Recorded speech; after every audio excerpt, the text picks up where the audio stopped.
ថាសាងប៉ុនទៅកុំចំណាយនឹងគេបានសុខសប្បាយឬអាស្រ័យលើប៉ុនទេ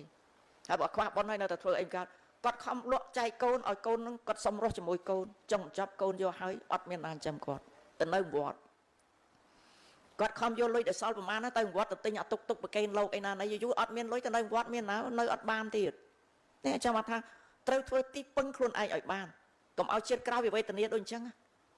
ណាកុំវេទនាអញ្ចឹងត្រូវធ្វើបុណ្យជាទីពឹងគ្រប់មុខតែម្ដងបុណ្យអ្វីដែលអាចធ្វើបានយើងធ្វើទៅដើម្បីជាទីពឹងខ្លួនឯងកុំឲ្យវេទនាដល់ជាតិក្រោយវាមិនដែលតែសែតពេញតវិលអត់ដឹងទៅតាណាកូន2 3អត់ពឹងបានអានឹងពិបាកណាស់ទេណាគិតឲ្យមែនទេណាចឹងសូមកូនប្រុសស្រីកុំបង្កការលំបាកឲ្យម៉ែឪប្រយ័ត្នមានបាបកម្មដូចតែយើងធ្វើឲ្យគាត់អញ្ចឹងណាកុំគិតថាជីវិតច្រើនណាជីវិតអត់ច្រើនទេណាជីវិតតិចបំផុតខ្លីណា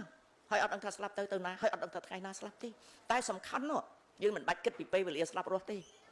សម្ពុតបោសាទមិនបាច់គិតពេលវេលាស្លាប់រស់ទេគិតអីវិញណាគិតអីវិញខ្ញុំសួរអត់គិតពីពេលវេលាស្លាប់រស់ទេរស់បានខ្វល់ទេគិតពីអីគិតពីធ្វើទីពឹងរបស់ខ្លួនឯងគឺបុណ្យកុសលឲ្យខ្លាំង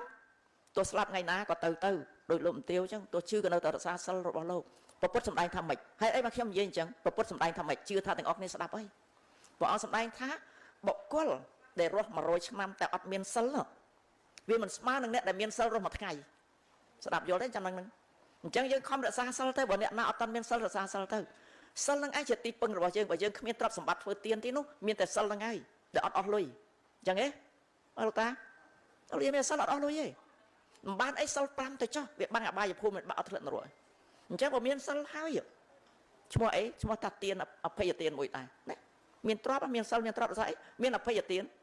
សិលនឹងឈ្មោះថាអភ័យទានចិត្តទានឲ្យជីវិតគេឲ្យទ្រព្យសម្បត្តិគេឲ្យសេចក្តីសុខគេអត់ទៅបៀតបៀនប្រពន្ធកូនគេអត់ទៅយកទ្រព្យគេអត់ទៅផឹកស្រាគ្រឿងញៀននឹងឯងចិត្តទានរបស់យើងហើយជាសិលបរិបូរណ៍ហើយបើមានសិលមានសមាធិមានវិបស្សនាមានន័យថារស់តែមួយថ្ងៃ